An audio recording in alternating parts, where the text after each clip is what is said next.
他用手沾上未干的油漆，在鞋的侧面轻轻一划，阿迪达斯的3条纹 logo 就这样诞生了。但很少有人知道，这条简单的线背后却隐藏了2个亲兄弟的血海深仇。1924年，德国赫尔佐格小镇，大多数人过着朝九晚五的规律生活，很少有人敢于梦想超越现状。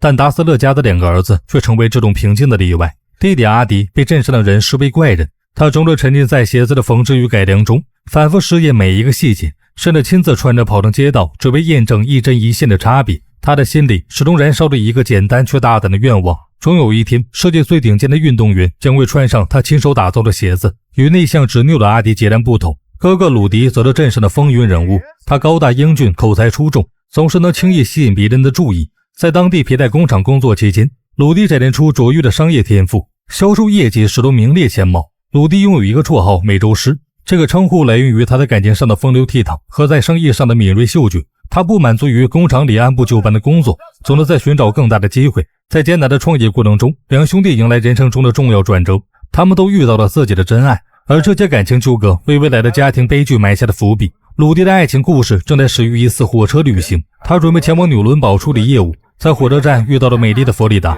弗里达拥有一双聪慧的眼睛和优雅的气质，立刻吸引鲁迪的注意。可这时，当地工厂工人听说鲁迪被解雇的消息，开始嘲笑他和他的家庭，甚至恶毒地攻击阿迪，称他为怪胎，整天和母亲住在一起，制造没人需要的运动鞋。面对这种侮辱，鲁迪彻底被激怒，试图用力一击来捍卫弟弟的尊严。然而很快，他被3人合力压制，让他瞬间失去还手之力，随即拳头如雨点般落下。鲁迪在众目睽睽之下被狠狠教训，身体摇晃，狼狈不堪。夜幕降临，假装昏暗的房间里，阿迪依旧埋首在缝纫机旁，独自缝制那些无人问津的运动鞋。简陋的发电机偶尔闪烁出微弱的光亮，却始终无法点亮整个房间。哥哥带着满脸伤走进房间，劝弟弟不能再这样，整天一个人就缝着那些没人要的鞋子。然而在孤独与质疑中，阿迪眼神坚定，他承认自己的行为在别人看来或许像着疯子般的执念，但在他心里那幅愿景清晰无比。他能看见未来，能看见属于运动员的舞台上，那些穿着他亲手打造的鞋子的人们奔跑在世界的聚光灯下。这是理想与现实之间隔着资金与材料的鸿沟，他陷入窘境，甚至连日常开销都难以维持。就在这时，鲁迪提出了一个新的想法，他认为2兄弟可以完全联手，一个负责设计与制作，一个负责推销与开拓市场。阿迪的鞋子或许暂时无人需要，但鲁迪深知这正是机会所在。于是兄弟2人达成共识，决定一起打造属于他们自己的事业，不再被任何人左右。他们坚信只有并肩作战，才能让那些嘲笑声彻底消失。很快2兄弟开始筹划新工厂，鲁迪通过巧妙周旋，说服了镇上的官员扩展电力供应。与此同时，鲁迪不忘提醒弟弟必须准备一套像样的西装，因为新的挑战正在等待他们。兄弟俩带着企业心走进银行，他们试图说服贷款经理，解释为何需要资金建立一间运动鞋工厂。可在银行职员眼中，这无异于天方夜谭，彼时大量制鞋厂纷纷倒闭，而眼前的年轻人甚至没有正统的制鞋背景。档案里显示，阿弟不过是个曾学过烘焙的学徒，鲁迪也只是工厂的基层主管。更令经理嗤笑的是，他们想要制造的鞋子竟然只为运动而生，这个想法显得荒谬至极。面对质疑，鲁迪滔滔不绝地阐述未来，他坚信体育运动正在兴起，足球与奥运会的热度日渐升高，而运动鞋正是下一个风口。经理却指出，他们的鞋子太轻，看起来不结实，认为3场比赛后这类鞋子就会散架。阿迪为自己的产品辩护，他描述了轻便鞋子对足球运动的革命性意义，强调球员是需要能够感受球触感的装备，而不是笨重的保护靴。但当银行经理质疑如何用这么薄的鞋子踢被雨水浸湿的足球时，阿迪脱口而出一个在当时听起来完全荒谬的想法，那就制造更好的球。谈判在冷淡的气氛中结束，银行依旧拒绝提供贷款，鲁迪只能强忍住心中的失望。他明白银行所需要的是数据与事实，而不是梦想与远见。就在这时，熟悉的身影出现在街角，那是鲁迪不久前结识的女孩弗里达。他将阿迪支开，让他独自回去，而自己则主动提出开车送女儿回家。很快2人关系迅速升温，不久之后，鲁迪并与弗里达步入婚姻。婚礼当天，鲁迪广邀宾客，场面热闹非凡。他特意请来了镇上许多有头有脸的人物，甚至连银行经理也被请到现场。表面上这场喜庆的婚礼，实际上鲁迪想要借此展示自己的社会关系，为日后争取投资和贷款铺路。当晚在热烈的气氛与酒精的推动下，兄弟2人带着银行经理一同来到足球场。夜色下的草地湿润，接着换上了阿迪亲手制作的球鞋，随着足球在场上来回滚动，鞋子的轻盈与灵巧立刻显现出来。阿迪的理念得到了最直观的验证，连一向保守的银行经理也忍不住点头称赞。然而这场看似成功的展示却意外揭开了另一层真相。交流间，阿迪才知道哥哥鲁迪早已被旧工厂开除，他一直以来的说辞不过是掩盖现实。真相的阿迪一时震动，但鲁迪并不在意，他依旧满怀自信，确认过去的一切已经结束，不再需要任何人的认可，只要兄弟携手，就一定能闯出属于他们的天地，不再被任何人轻视。然而现实依旧残酷，银行最终拒绝提供贷款，鲁迪并未因此气馁，他决定不靠任何人也能成功，哪怕只能从最小的规模起步，也要把工厂运转下去。第二天一早，鲁迪便迫不及待地行动起来，他把车上仅有的一批鞋子装好，开始推销他们的产品。凭借着过人的口才和敏锐的洞察力，他总能在短短几句话之间抓住顾客的心理。每一次试穿，每一次展示，都被他描绘的充满未来感与实用性。不到一天时间，车上的鞋子便被抢购一空。顾客们对这双与众不同的运动鞋充满好奇，也被鲁迪的自信感染，纷纷愿意掏钱尝试。短短几天内，他们一共卖出了273双鞋，获得了第一笔真正意义上的启动资金。有了本钱，鲁迪立刻展着下一步计划。他在镇上张贴告示，公开招聘工人，效率很快传遍四周。不少失业者带着希望前来应征，鞋上逐渐从最初的雏形被一点点的张罗起来。机器的轰鸣声和工人的脚步声成为小镇上最特别的旋律。在这一刻，兄弟二人的梦想第一次真正落地，他们仿佛看见属于达斯勒家族的事业正从这片小小的厂房中悄然生根。然而随着订单逐渐增加，兄弟间的分歧开始显现。阿迪坚持改良鞋子的设计，导致一些鞋子在短短几场比赛后便开始开裂，顾客纷纷要求返修。鲁迪提出了质疑，他坚持认为产品必须经得住时间的考验，鞋子不能只满足一场比赛的需求，而是要在长时间的使用中保持稳定和坚固。而阿迪一心追求鞋子的轻盈与速度，他希望鞋子能让运动员更贴近足球，提升灵巧度与爆发力，即便牺牲一些耐用性也在所不惜。鲁迪认为弟弟的执念过于自负和完美主义，反而让他们失去了普通顾客的信任。然而阿迪依旧坚持改良，执拗的不愿妥协。兄弟间的火药味越来越浓，理念上的冲突逐渐显现。在一次外出的午后，阿迪遇见了一位名叫凯蒂的年轻女子。初次相识时，她还带着些许羞涩，但两人的谈话很快流露出轻松与默契。凯蒂很快被她的热情和执着吸引，而阿迪也在她面前展现出难得的温柔。两人的感情在这种自然的氛围中悄然滋长。不久之后，他们携手走进婚姻。当阿迪向凯蒂展示自己制作的运动鞋时，凯蒂的眼中没有质疑，只有欣赏和支持。这种理解和支持成为阿迪继续追求梦想的重要动力。然而就在个人生活逐渐安定的同时，外部世界却迎来了剧烈的震荡。街头响起了暴动的叫喊声，宣告着一个新的时代来临。希特勒正式成为德意志帝国的总理。柏林的消息很快传遍各地，人们的议论声此起彼伏。政治的巨浪迅速席卷社会的方方面面，连体育也被纳入新的秩序之中。在这样的背景下，兄弟俩继续扩展着他们的鞋业梦想。不久后，他们被引荐给德国国家队的教练，对方早已听闻兄弟俩的名字，甚至承认自己也穿过他们的鞋子。站在体育与政治交织的舞台上，兄弟俩满怀激情，许诺要为德国体育贡献力量，并保证会兑现自己的承诺。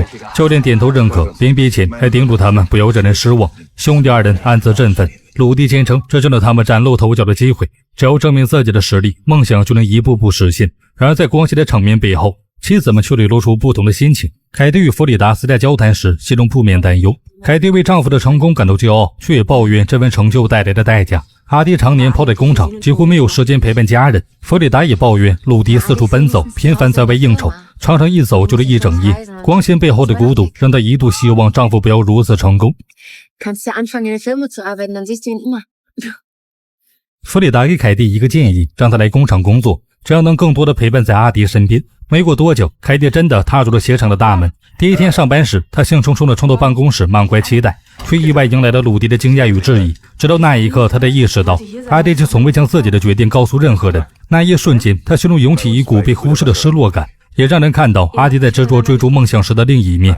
他往往忽略了身边最亲近之人的感受。鲁迪当场流露出不满的神情，话语间带着质疑。好在阿迪接着出现，态度坚定地表示凯蒂完全有能力胜任工作，这场小小的插曲才算暂时平息。这段家庭与工厂的关系交织之际，兄弟俩迎来了一次关键考验与银行的约见。鲁迪认为这是创业以来最重要的机会，他要求阿迪一同前往，但阿迪却坚持要处理车间内的技术问题，并声称自己不擅长与他们打交道。僵持之际，凯蒂提出愿意陪同，他的语气坚定，表现出少有的勇气。尽管鲁迪起初犹豫，但最终还是决定带他一同前去。银行的会面出乎意料的顺利，在凯蒂的支持下，鲁迪成功争取到了贷款，甚至全额获批。小李成为工厂时，兄弟的难掩激动，仿佛一切努力终于迎来了回报。一路上，他们兴奋得难以自抑，欢呼声与笑声回荡在车厢中。当他们回到工厂，鲁迪第一时间把消息告诉了妻子，他兴奋地高喊：他们终于拿到了全部的贷款。这笔资金的到来意味着鞋厂的发展进入全新的阶段，达勒斯兄弟的梦想正在逐步变为现实。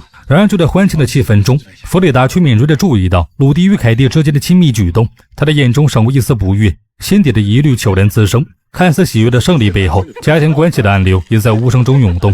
有了银行贷款的支持，兄弟俩的鞋厂正式成立。开幕仪式上宾客云集，连德国国家队的教练也亲临现场。他以简短而庄重的讲话，称这是祖国最重要的一家鞋厂的诞生，是国家荣耀的一部分。所有仪式进入高潮，宾客们举杯庆贺，丰盛的自助餐随之开放，镜头定格在兄弟二人身上，记者们蜂拥而至，快门声此起彼伏。闪光灯照亮了两人的笑容，人们口中称赞着他们的成就，而兄弟则胸怀更大的野心。他们宣称自己的思想不受边界束缚，要把鞋子带向更广阔的天地。在欢呼与掌声中，两兄弟肩并肩站在镜头前，成为媒体报道的主角。这个瞬间不仅代表着过去努力的回报，也暗示着新的篇章即将展开。在工厂落成典礼后的私人参观中，兄弟二人带领教练穿梭在偌大的厂房里，整齐排列的机器与流水线让宾客连连称赞，产量目标更是令人惊叹。从昔日狭小的作坊起步，他们如今已定下每年20万双鞋的雄心。Vielleicht sollten wir Frauen uns denn jetzt zurückziehen. Zurückziehen? Warum? Den Männern ihren Geschäften überlassen? Du kannst dich ja zurückziehen. 随着新厂房的落成，他们和家人一同搬入更宽敞的住所。虽然同处一栋房子，却各自占据一层，仿佛象征着既团结又微妙的距离。这天，凯蒂向阿迪透露了一个喜讯，他岂能请求他制作一双小小的鞋子，尺寸之小让阿迪一时愣住。随后他才明白，这属于他们孩子的象征。凯蒂怀孕了，这个消息让阿迪惊喜不已，激动中几乎说不出话来。这不仅是家庭的新开始，也让他对未来的工厂与梦想更添一份责任感。很快，这个消息传到鲁迪和弗里达面前，虽然众人都送上了祝福，但空气中却带着一丝复杂的情绪。鲁迪表面上微笑的祝贺，心中却难掩落寞。所有鲁迪在湖边找到凯蒂，凯蒂明白对方的意思，提醒他自己并不是他的姘头。而这一幕被弗里达看到，于是他私下找到凯蒂。Vielleicht glaubst du, ich bin blöd, aber das bin ich nicht. Ich weiß genau, was zwischen dir und Rudi läuft. Wovon redest du? Tu nicht so, als wüsstest du nicht, wovon ich rede. Es reicht. Du bekommst wirklich überhaupt nichts mit. Wenn du seit Jahren mitspielst, dass dein Mann dir auf der Nase rumtanzt, dann ist das deine Sache. Fang stattdessen nicht mit mir Krieg an. Krieg hast du jetzt gesagt. Ach, Friedel. Gib doch nicht den Frauen die Schuld, wenn du es nicht wagst, mit deinem Mann für klare Verhältnisse zu sorgen. Du wusstest doch von Anfang an, was er für einer ist.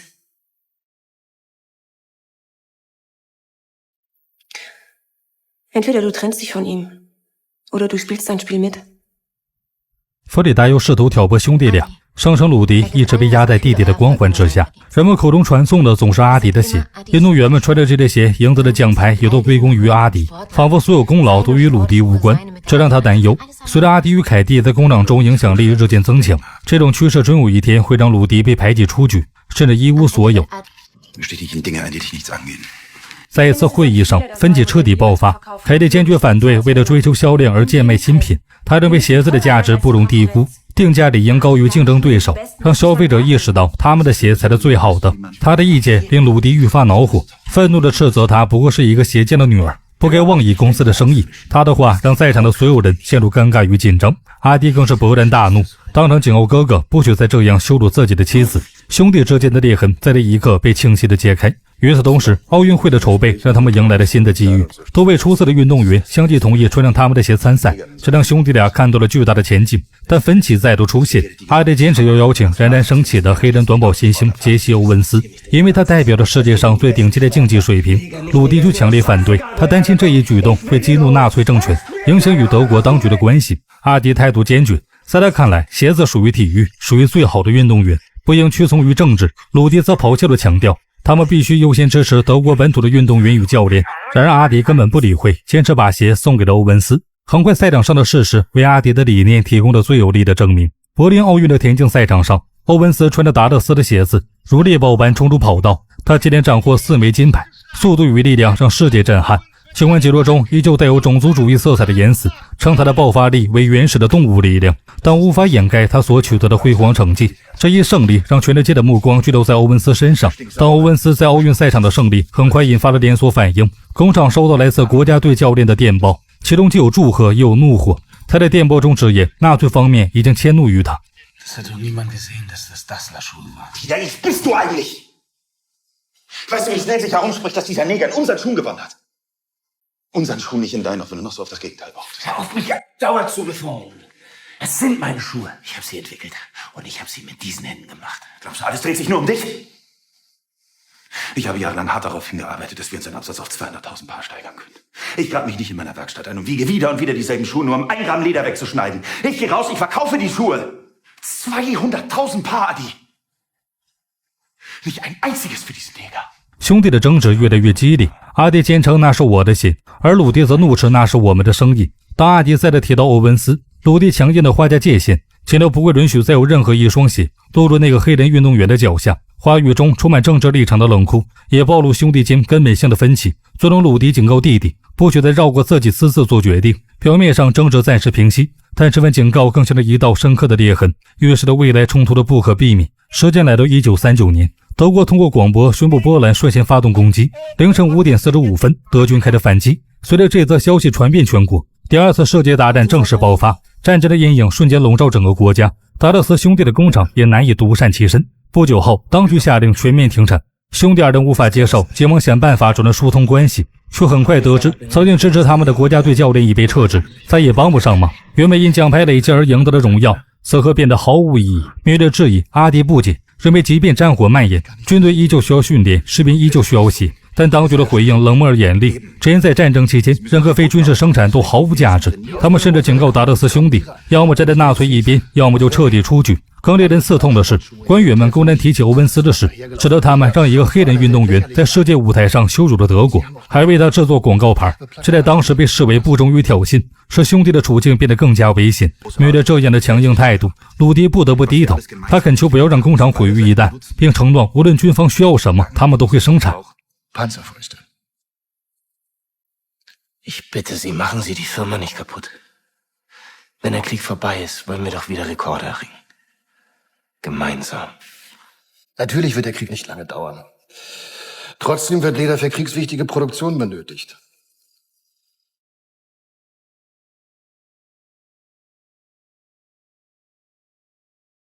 $6.000 Paar im Monat, mehr nicht.最终鞋厂被迫转型为战略生产，每月仅允许制造6000双鞋，而且全都是军用皮靴。阿迪依旧心怀不甘，他坚称鞋厂的价值在于运动鞋，而不是替政权制造劣质的军靴。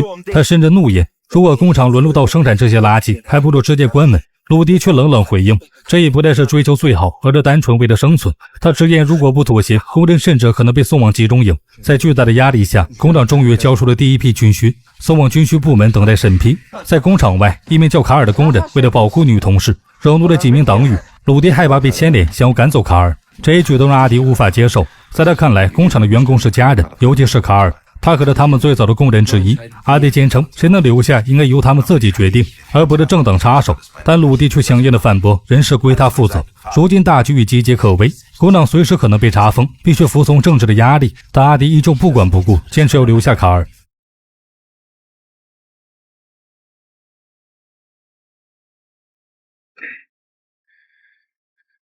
Die von Ihnen hergestellten Stiefel als qualitativ und technisch unzureichend。与此同时，新的征兵令接连下发，连阿迪未成年的外甥们也被要求奔赴前线。阿迪急切地请求鲁迪必须把这些孩子招进工厂，哪怕只是挂个名，也能把他们从战场上救回来。鲁迪犹豫不决，他提醒阿迪，这些少年完全符合征兵要求，迟早会被送走。阿迪情绪激动，怒视哥哥冷血，强调他们可是家族的孩子，若是不出手，就只能眼睁睁看着他们被推向死亡。直到矛盾僵持不下，鲁迪也收到了属于自己的征兵通知。Ich bin zurückgestellt. Was? Sie haben mich als unabkömmlich eingestellt. Wieso bist du für die Firma unersetzlich und ich nicht? Ich werde einen Teufel tun.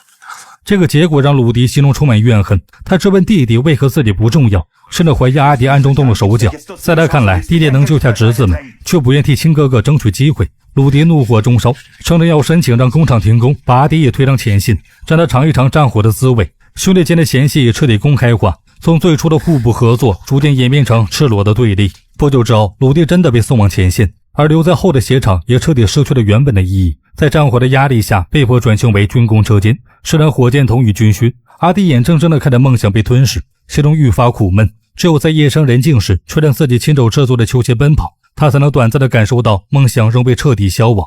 奔跑间，他甚至会想，或许就在对面那片硝烟弥漫的山头，哥哥正与自己遥遥相望。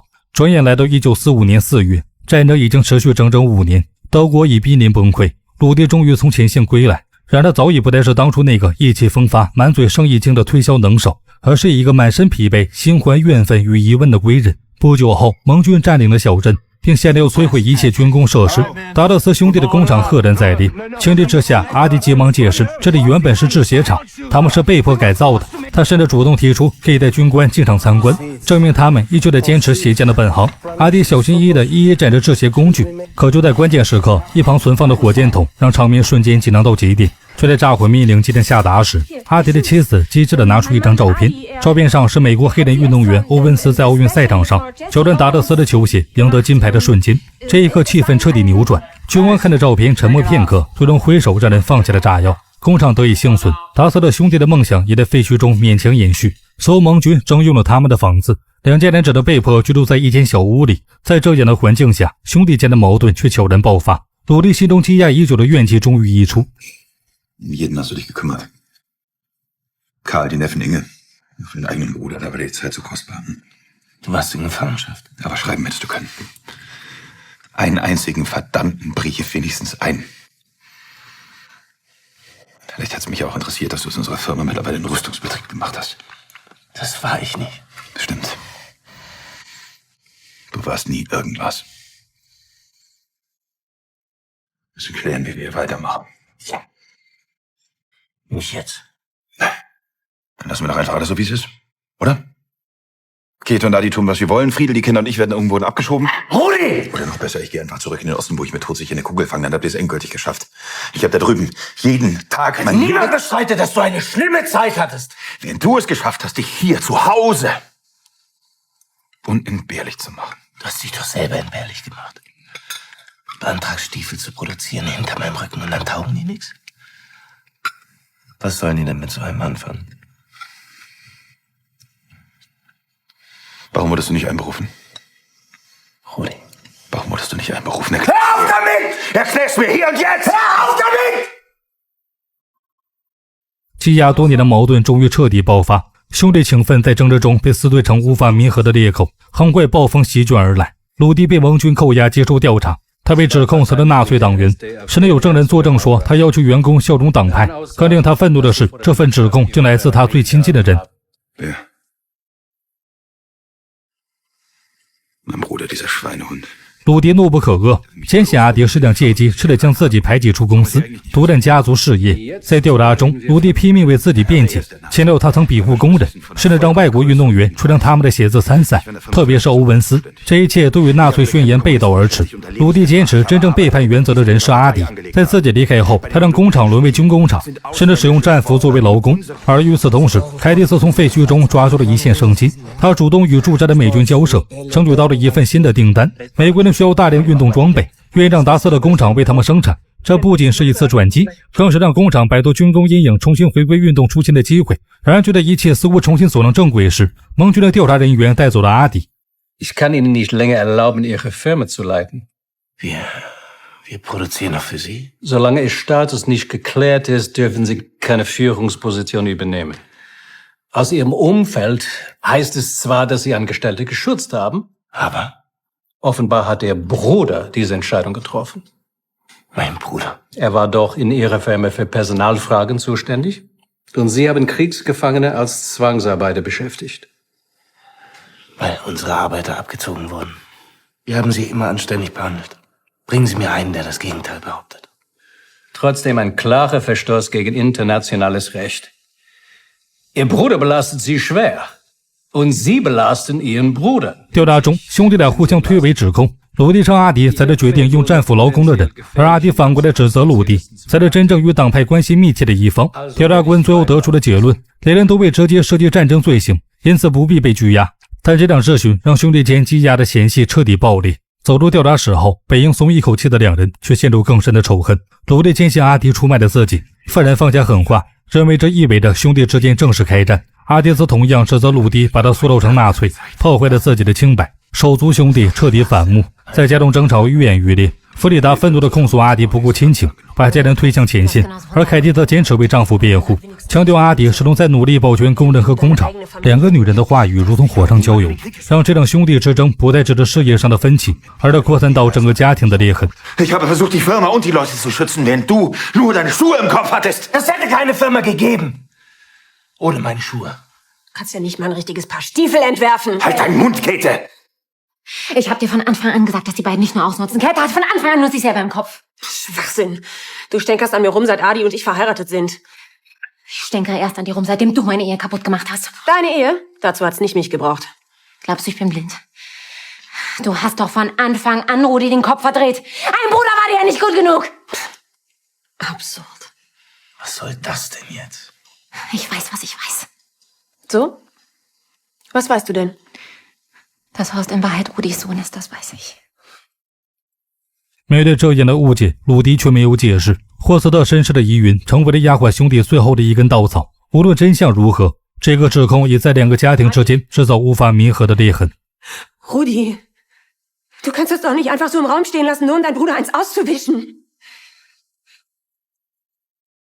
Sag die Wahrheit! Wen interessiert jetzt noch die Wahrheit?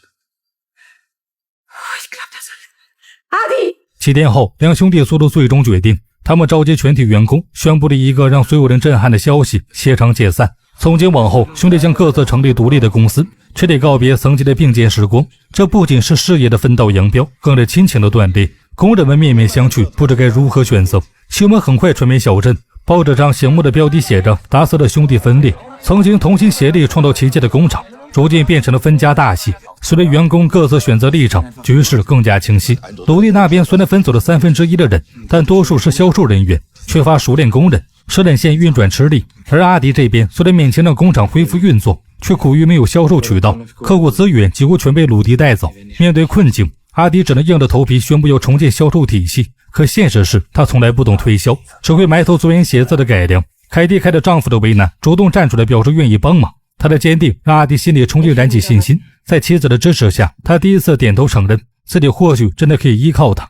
1948年，阿迪将自己的公司命名为阿迪达斯，这个名字来源于他的昵称阿迪和姓氏达斯勒的组合。鲁迪则将自己的公司命名为彪马，这个名字来源于他年轻时的绰号。他选择一只跳跃的美洲狮作为品牌标志，象征了速度和力量。分家之后，竞争力和白热化，阿迪一心钻研球鞋工艺，在乎的是完美与创新。可等他小心翼翼地把实验做到极致时，鲁迪已经抢先一步将新款钉鞋投入量产。没过多久，球员们的反馈传来，阿迪的鞋贴合舒适，只是后跟缝线稍有瑕疵。而对比之下，鲁迪的彪马虽然粗糙，却凭借量产迅速占领赛场。为了和鲁迪的鞋子区分开来，他用手沾上未干的油漆，在鞋的侧面这么一划，阿迪达斯的3条纹 logo 就这样诞生了。而这边阿迪的鞋子还没量产，几乎所有顶尖球员已经穿上了鲁迪的彪马。看到赛场被对手占领，阿迪愤怒不已。